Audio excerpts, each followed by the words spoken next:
ابھی آپ کو اپڈیٹ کریں، یوٹیلیٹی سٹورز پر رمضان پیکیج ختم ہو گیا ہے، مختلف اشیاء کی قیمتوں میں اضافہ ہوا ہے، اسی پر بات کریں گے ڈان نیوز کے نمائندے طاہر شرانی سے۔ طاہر بتائے گا اشیاء خورنوش میں کس قدر اضافہ دیکھا جا رہا ہے یوٹیلیٹی سٹورز پر؟ جی دیکھیں، یوٹیلیٹی سٹورز پر 19 اشیاء ضروریہ پر سبسڈی دینے کے لیے 8 ارب 28 کروڑ روپے کا رمضان ریلیف پیکیج 2022 دیا گیا تھا، اور اب یوٹیلیٹی سٹورز پر کیونکہ رمضان پیکیج ختم ہو گیا ہے، جس کے بعد مختلف اشیاء کی قیمتوں میں اضافہ کیا گیا ہے۔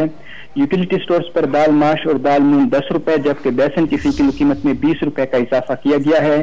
مختلف برانڈز کا کوکنگ آئل 20 روپے تک فی لیٹر، کھجور کا 500 گرام پیکٹ 10 روپے، 950 گرام چائے کی پتی 67 روپے، 400 گرام مسالے کی قیمت 36 روپے اور 1 لیٹر ملک پیک کی قیمت 20 روپے تک بڑھا دی گئی۔